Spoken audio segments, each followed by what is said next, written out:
Hi friends, welcome to my channel. ಆಸೆ ಧಾರಾವಾಹಿಯ ಮುಂದಿನ ಸಂಚಿಕೆಯಲ್ಲಿ ಏನಾಗುತ್ತೆ ಅಂತ ನೋಡೋಣ. ಅದಕ್ಕಿಂತ ಮುಂಚೆ ನಮ್ಮ ಚಾನಲ್ಗೆ ಈಗಲೇ ಸಬ್ಸ್ಕ್ರೈಬ್ ಆಗಿ, ಹಾಗೆ ಈ ಸೀರಿಯಲ್ ನಿಮ್ಗೆ ಇಷ್ಟ ಇದ್ದರೆ ಒಂದು ಲೈಕ್ ಕೊಡಿ.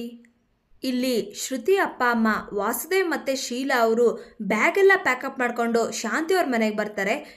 ಶ್ರುತಿ ಅಪ್ಪ ಅಮ್ಮ ಮನೆಗೆ ಬಂದಿರೋದು ನೋಡಿ ಶಾಂತಿಯವರು ತುಂಬ ಖುಷಿ ಪಡ್ತಾರೆ. ಈಗ ಶಾಂತಿಯವರು ಮನಸ್ಸಲ್ಲೇ, ಶಾಂತಿ ನಿಮ್ಮ ಮನೆ ಅದೃಷ್ಟ ಬದಲಾಯಿತು ಕಣೆ. ಅವತ್ತು ಶ್ರುತಿ ಅಮ್ಮ ಒಂದಷ್ಟು ಒಡವೆಗಳನ್ನ ತಂದುಕೊಟ್ಟಿದ್ರು, ಇವತ್ತು ಬ್ಯಾಗ್ ತುಂಬ ಒಡವೆಗಳನ್ನ ತಂದಿದ್ದಾರೆ. ಅವ್ರ ಮನೆ ಲಕ್ಷ್ಮಿ ಇವತ್ತು ನಮ್ಮ ಮನೆ ಗೃಹಲಕ್ಷ್ಮಿ ಆಗ್ಬಿಡ್ತಾಳೆ ಅಂತ ಶಾಂತಿಯವರು ಮನಸ್ಸಲ್ಲೇ ಅಂದ್ಕೊಂಡು ಈಚೆ ಬರ್ತಾರೆ. ಈಗ ಶಾಂತಿಯವರು ಮೈ ತುಂಬ ಒಡವೆ ಹಾಕೊಂಡಿರೋ ಥರ ಕನಸು ಕಾಣ್ತಾರೆ. ಈಗ ಶೀಲಾ ಅವರು, ಬೀಗ್ರೆ ಏನು ಮಾಡ್ತಾ ಇದ್ದೀರಾ ಅಂತ ಹೇಳಿದಾಗ ಶಾಂತಿಯವರು, ಅಯ್ಯೋ ಬೀಗ್ರೆ, ಶ್ರುತಿ ಮದುವೆ ಆದಾಗಿಂದ ಫಸ್ಟ್ ಟೈಮ್ ನೀವು ನಮ್ಮ ಮನೆಗೆ ಬರ್ತಾ ಇರೋದು, ಬನ್ನಿ ಬನ್ನಿ ಹೊರಗಡೆ ಅಂತ ಹೇಳಬೇಕಾದ್ರೆ ಇಲ್ಲಿಗೆ ರಂಗನಾಥ್ ಅವರು ಬರ್ತಾರೆ. ಸರ್ ಏನು ಸರ್ ನೀವು ನಮ್ಮ ಮನೆಗೆ ಬಂದುಬಿಟ್ಟಿದ್ದೀರಾ ಅಂತ ಹೇಳಿದಾಗ ವಾಸುದೇವ್ ಅವರು, ಬೀಗ್ರೆ ಹೇಗಿದ್ದೀರಾ ಅಂತ ಹೇಳ್ತಾರೆ. ಆಗ ರಂಗನಾಥ್ ಅವರು, ಸರ್ ಇದೇನು ಸರ್ ಇದು ಕನ್ಸಾ ನನ್ಸಾ ಅಂತ ಹೇಳಿದಾಗ ವಾಸುದೇವ್ ಅವರು, ಎಲ್ಲರೂ ಬನ್ನಿ ಹೊರಗಡೆ ಹೋಗೋಣ ಅಂತ ಹೇಳಿ ಎಲ್ಲರೂ ಮನೆ ಒಳಗಡೆ ಬರ್ತಾರೆ.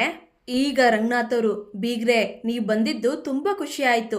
ದಂಪತಿಗಳು ಇಬ್ಬರು ಸಮೇತ ಬಂದಿದ್ದೀರ ಅಂದರೆ ಏನೋ ವಿಷಯ ಇರಬೇಕು, ಅದೇನು ಬೀಗ್ರೆ ಅಂತ ಹೇಳಿದಾಗ ಶೀಲಾ ಅವರು, ಅಣ್ಣ ಅದು ಏನಿಲ್ಲ, ಮನೇನ ಸ್ವಲ್ಪ ರಿನೋವೇಟ್ ಮಾಡ್ತಾ ಇದ್ವಿ, ಆ ಧೂಳು ದುಂಬಿಲಿ ಇರೋಕ್ಕಾಗಲಿಲ್ಲ, ಅದಕ್ಕೆ ಹೋಟ್ಲಲ್ಲಿ ಇರೋಣ ಅಂತ ಅಂದ್ಕೊಂಡ್ವಿ ಅಂತ ಹೇಳಿದಾಗ ಶಾಂತಿಯವರು, ಅಯ್ಯೋ ಹೋಟ್ಲಲ್ಲಿ ಯಾಕಿರಬೇಕು, ನಮ್ಮ ಮನೇಲೇ ಇರ್ಬೋದಲ್ಲ ಅಂತ ಹೇಳಿದಾಗ ಶೀಲಾ ಅವರು, ಅದಕ್ಕೆ ನಿಮ್ಮ ಮನೇಲಿ ಒಂದು 3 ದಿನ ಇದ್ದೋಗೋಣ ಅಂತ ಬಂದ್ವಿ, ಏನು ಸಮಸ್ಯೆ ಇಲ್ಲ ಅಲ್ವಾ ಅಂತ ಹೇಳಿದಾಗ ಶಾಂತಿಯವರು, ಅಯ್ಯೋ 3 ದಿನ ಏನು 30 ದಿನ ಬೇಕಾದರೂ ಇರಿ, ಇದನ್ನ ನಿಮ್ಮನೆ ಅಂತಾನೆ ಅನ್ಕೊಳ್ಳಿ ಅಲ್ವೇನ್ರಿ ಅಂತ ಹೇಳಿ ಶಾಂತಿಯವರು ಈಗ ಮನಸ್ಸಲ್ಲೇ ಮಾತಾಡ್ಕೊತಾರೆ. ಕುಬೇರನೇ ಬಂದು ನಮ್ಮ ಮನೇಲಿ ಇರ್ತೀನಿ ಅಂದರೆ ಯಾರು ಬೇಡ ಅಂತಾರೆ ಅಂತ ಮನಸ್ಸಲ್ಲೇ ಅನ್ಕೊತಾರೆ. ಈಗ ಇಲ್ಲಿಗೆ ಶ್ರುತಿ ರವಿ ಬರ್ತಾರೆ. ಅಪ್ಪ ಅಮ್ಮ ಅಂತ ಶ್ರುತಿ ಅಪ್ಪ ಅಮ್ಮನ್ನ ಮಾತಾಡಿಸ್ತಾಳೆ. ಈಗ ಶ್ರುತಿ, ಅಪ್ಪ ಅಮ್ಮ ಇದೇನು ನೀವು ಬರ್ತಾ ಇದ್ದೀನಿ ಅಂತ ಒಂದು ಕಾಲ್ ಕೂಡ ಮಾಡಲಿಲ್ಲ ಅಂತ ಹೇಳಿದಾಗ ಶಾಂತಿಯವರು, ನೀನೇ ಹೇಳ್ದಲ್ಲಮ್ಮ ಸರ್ಪ್ರೈಸ್ ಅಂತ, ಸರ್ಪ್ರೈಸ್ ಕೊಡೋರು ಯಾರಾದರೂ ಕಾಲ್ ಮಾಡಿ ಹೇಳ್ತಾರಾ? ಏ ಮೀನಾ ಬಾಮ್ಮ ಇಲ್ಲಿ, ಹೋಗಿ ಕಾಫಿ ಮಾಡ್ಕೊಬೋ ಹೋಗು. ಬೇಡ ಬೇಡ ಬೇಡ, ಫಸ್ಟ್ ಟೈಮ್ ಬಿಗ್ರು ನಮ್ಮ ಮನೆಗೆ ಬಂದಿದ್ದಾರೆ, ನಾನೇ ಕಾಫಿ ಮಾಡ್ಕೊಂಬರ್ತೀನಿ, ನೀನು ಇಲ್ಲೇ ನಿಂತ್ಕೋ ಅಂತ ಹೇಳಿ ಶಾಂತಿಯವರು ಕಾಫಿ ಮಾಡ್ಕೊಂಬರೋಕ್ಕೆ ಅಂತ ಹೋಗ್ತಾರೆ.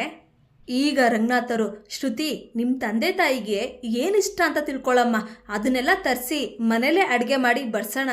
ಈ ಮೀನಾ ಇದ್ದಾಳಲ್ಲ, ಅವಳ ಕೈ ರುಚಿ ಅದ್ಭುತವಾಗಿರುತ್ತೆ, ಅವಳು ಏನೇ ಮಾಡಿದ್ರೂ ತುಂಬ ಚೆನ್ನಾಗಿರುತ್ತೆ ಅಂತ ಹೇಳಿದಾಗ ವಾಸುದೇವರು, ಹೌದು, ಶೀಲಾನು ನಿಮ್ಮ ಮನೇಲಿ ಊಟ ಮಾಡ್ಕೊಬಂದಾಗ ಹೇಳ್ತಾ ಇರ್ತಾಳೆ, ಮೀನಾ ಕೈ ರುಚಿ ತುಂಬ ಚೆನ್ನಾಗಿರುತ್ತೆ ಅಂತ, ಇವತ್ತು ಮೀನಾ ಕೈ ರುಚಿ ನೋಡೇ ಬಿಡ್ತೀನಿ ಅಂತ ಹೇಳಿದಾಗ ರಂಗನಾಥರು, ಸರಿ ಬಿಗ್ರೆ ಅದು ಸರಿ, ಯಾವ ವಿಷಯಕ್ಕೆ ಮನೇನ ರಿನೋವೇಟ್ ಮಾಡ್ತಾ ಇರೋದು ಅಂತ ಹೇಳಿದಾಗ ಶೀಲಾ ಅವರು, ಅಣ್ಣ ಮನೆ ಹಳೇದಲ್ವಾ, ಸ್ವಲ್ಪ ಬಿರುಕಾಗಿ ನೀರು ಸೋರ್ತಾಯಿತ್ತು, ಅದಕ್ಕೆ ರಿನೋವೇಟ್ ಮಾಡ್ತಾ ಇದ್ದೀವಿ.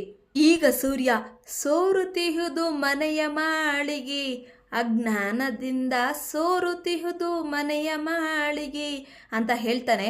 ಅಯ್ಯೋ ನಾನು ತಮಾಷೆಗೆ ಹೇಳ್ದೆ, ಹೋಗ್ಲಿ ಬಿಡಿ, ಮನ್ಸಿಗೆ ಹಚ್ಕೊಂಬಿಡಿ ಅಂತ ಹೇಳಿದಾಗ ರಂಗನಾಥವರು, ಸರ್ ಅವನ ಮಾತಿಗೆ ನೀವು ತಲೆ ಕೆಡಿಸ್ಕೊಂಬೇಡಿ, ನೀವೇನೋ ಮಾತಾಡ್ತಾ ಇದ್ರಿ ಹೇಳಿ ಸರ್ ಅಂತ ಹೇಳಿದಾಗ ವಾಸುದೇವ್ ಅವರು, ಏನೂ ಇಲ್ಲ ಸರ್, ಆ ಪೋರ್ಷನ್ನ ತೆಗೆಸಿ ಮತ್ತೆ ಹೊಸ್ದಾಗಿ ಕಟ್ತಾ ಇದ್ದೀವಿ ಅಂತ ಹೇಳಿದಾಗ ರಂಗನಾಥ್ ಅವರು, ಆಯಿತು ಸರ್, ನಿಮ್ಗೆ ಎಷ್ಟು ದಿನ ಬೇಕೋ ಅಷ್ಟು ದಿನ ನಮ್ಮ ಮನೆಯಲ್ಲಿ ಆರಾಮಾಗಿರಿ ಅಂತ ಹೇಳ್ತಾರೆ. ಇದನ್ನೆಲ್ಲ ನೋಡಿ ಮನೋಜರ್ಗೆ ತುಂಬ ಹೊಟ್ಟೆ ಉರಿತಾ ಇರತ್ತೆ. ರೋಹಿಣಿ, ಬಾಯಿಲಿ, ಅಲ್ಲ ರೋಹಿಣಿ, ನೋಡ್ದ ನಮ್ಮಮ್ಮನ್ನ, ಇವರೆಲ್ಲ ಬಂದಮೇಲೆ ನಮಗೆ ಮರ್ಯಾದೆನೇ ಕೊಡ್ತಾ ಇಲ್ಲ ಅಂತ ಹೇಳಿದಾಗ ರೋಹಿಣಿಯವರು, ಮನೋಜ್ ಇವರು ಕಂಪೇರ್ ಮಾಡಿದ್ರೆ ನಮ್ಮಪ್ಪ ತುಂಬ ಶ್ರೀಮಂತರು, ಫಾರಿನ್ನಲ್ಲಿದ್ದಾರೆ, ಸ್ವಂತ ಬಿಸ್ನೆಸ್ ಇದೆ ಅಂತ ಹೇಳಿದಾಗ ಮನೋಜರು, ರೋಹಿಣಿ ಮದುವೆ ಆದಾಗಿಂದ ನಮ್ಮಪ್ಪ ಫಾರಿನ್ನಲ್ಲಿದೆ ಅಂತ ಹೇಳ್ತಾನೆ ಇದೆಯಾ, ಆದರೆ ಒಂದಿನೂ ಕರ್ಸೇಲ್ವಲ್ಲ ರೋಹಿಣಿ ಅಂತ ಹೇಳಿ ಬೇಜಾರು ಮಾಡ್ಕೊತಾರೆ. ಈಗ ಶಾಂತಿಯವರು ಎಲ್ಲರಿಗೂ ಕಾಫಿ ಮಾಡ್ಕೊಬಂದು ಕೊಡ್ತಾರೆ, ಆದರೆ ಸೂರಿಗೆ ಮಾತ್ರ ಕಾಫಿನ ಕೊಡೋದೇ ಇಲ್ಲ, ಅಲ್ಲೇ ಟೇಬಲ್ ಮೇಲೆ ಇಡ್ತಾರೆ. ಇದನ್ನು ನೋಡಿ ಮೀನಾಗೆ ತುಂಬ ಬೇಜಾರಾಗುತ್ತೆ. ಈಗ ಮೀನಾನೇ ಆ ಕಾಫಿನ ತಗೊಬಂದು ಸೂರ್ಯಂಗೆ ಕೊಡ್ತಾಳೆ. ಈಗ ವಾಸುದೇವರು, ಏನಪ್ಪ ಸೂರ್ಯ, ನನ್ನ ಮೇಲೆ ಇನ್ನ ಕೋಪನ ನಿನಗೆ ಅಂತ ಹೇಳಿದಾಗ ಸೂರ್ಯ, ನಮ್ಮಪ್ಪ ಕೋಪ ಮಾಡ್ಕೊಬಾರ್ದು, ಮಾಡಿದ್ದನ್ನು ಮನಸ್ಸಲ್ಲಿ ಇಟ್ಕೊಬಾರ್ದು ಅಂತ ಹೇಳಿದ್ದಾರೆ, ನಮ್ಮಪ್ಪನ ಫಂಕ್ಷನಲ್ಲಿ ನೀವು ನಮ್ಮಪ್ಪನ ಬಗ್ಗೆ ತಪ್ಪಾಗಿ ಮಾತಾಡಿದ್ರಿ, ಅದಕ್ಕೆ ಬೈದೆ. ಶ್ರುತಿ ಫಂಕ್ಷನಲ್ಲಿ ಮೀನಾ ಬಗ್ಗೆ ಕೆಟ್ಟದಾಗಿ ಮಾತಾಡಿದ್ರಿ, ಅದಕ್ಕೆ ಹೊಡೆದೆ ಅಂತ ಹೇಳಿದಾಗ ವಾಸುದೇವ್ ಅವರು, ಪರವಾಗಿಲ್ಲ ಬಿಡಪ್ಪ, ನಾವೆಲ್ಲ ಒಂದೇ ಮನೆಯವರಲ್ವಾ, ನಾನು ಆ ವಿಷಯನ ಅವತ್ತೇ ಮರ್ತ್ಬಿಟ್ಟೆ, ನೀನು ಮರ್ತ್ಬಿಡಪ್ಪ ಅಂತ ಹೇಳ್ತಾರೆ. ಈಗ ರಂಗನಾಥ್ ಅವರು, ಶ್ರುತಿ ನಿಮ್ಮಪ್ಪ ನಿಮ್ಮಮ್ಮನ್ನ ರೂಮಿಗೆ ಕರ್ಕೊಂಡೋಗಮ್ಮ, ಅವರಲ್ಲಿ ಹೋಗಿ ರೆಸ್ಟ್ ಮಾಡ್ತಾರೆ ಅಂತ ಹೇಳಿದಾಗ ಶ್ರುತಿ ಅವ್ರ ಅಪ್ಪ ಅಮ್ಮನ ರೂಮಿಗೆ ಕರ್ಕೊಂಡು ಹೋಗ್ತಾಳೆ. ಈಗ ಮನೆಯಲ್ಲಿ ಎಲ್ಲರೂ ತಿಂಡಿ ಮಾಡ್ತಾ ಇದ್ದಾರೆ. ಈಗ ಶೀಲಾ ಅವರು, ಅಲ್ಲ ಇಷ್ಟು ದಿನ ಆದರೂ ರೋಹಿಣಿಯವ್ರ ತಂದೆ ಫಾರಿನಿಂದ ಯಾಕೆ ಬಂದಿಲ್ಲ? ಅಲ್ಲ, ಜನ್ಮ ಕೊಡ ತಂದೆ ತನ್ನ ಮಗಳ ಜೊತೆ ಮಾತಾಡದೆ ನೋಡದೆ ಇರೋದಕ್ಕೆ ಹೇಗೆ ಸಾಧ್ಯ? ಅಲ್ಲಮ್ಮ ರೋಹಿಣಿ, ನಿಮ್ಮಪ್ಪಂಗೆ ಹೇಳಬೇಕಲ್ವಾ ಬೆಂಗಳೂರಿಗೆ ಬಂದು ನನ್ನ ಒಂದ್ಸಲ ನೋಡ್ಕೊಂಡು ಹೋಗು ಅಂತ ಹೇಳಿದಾಗ ರೋಹಿಣಿಯವರು ಶಾಕ್ ಆಗಿ ಶೀಲಾ ಅವ್ರ ಮುಖನೇ ನೋಡ್ತಾ ಇರ್ತಾಳೆ. ಈಗ ಶಾಂತಿಯವರು, ಅಯ್ಯೋ ಬೀಗ್ರೆ, ರೋಹಿಣಿಯವರಪ್ಪ ಅವಾಗವಾಗ ವಿಡಿಯೋ ಕಾಲ್ ಮಾಡ್ತಾ ಇರ್ತಾರೆ, ರೋಹಿಣಿ ನಿಮ್ಮಪ್ಪಂಗೆ ಕಾಲ್ ಮಾಡಿಕೊಡಮ್ಮ, ಬೀಗರು ಅವ್ರ ಜೊತೆ ಮಾತಾಡಬೇಕು ಅಂತ ಹೇಳು ಅಂತ ಹೇಳಿದಾಗ ರೋಹಿಣಿಗೆ ಶಾಕ್ ಆಗುತ್ತೆ. ಏನು ಮಾಡಬೇಕು ಅಂತ ಗೊತ್ತೇ ಆಗೋದಿಲ್ಲ. ಇಲ್ಲಿಗೆ ಈ ಸಂಚಿಕೆ ಮುಕ್ತಾಯಗೊಳ್ಳುತ್ತೆ. ದಯವಿಟ್ಟು ನಿಮ್ಮ ಮನಸ್ಸುಗಳನ್ನು ಕಮೆಂಟ್ ಮಾಡಿ. Thank you.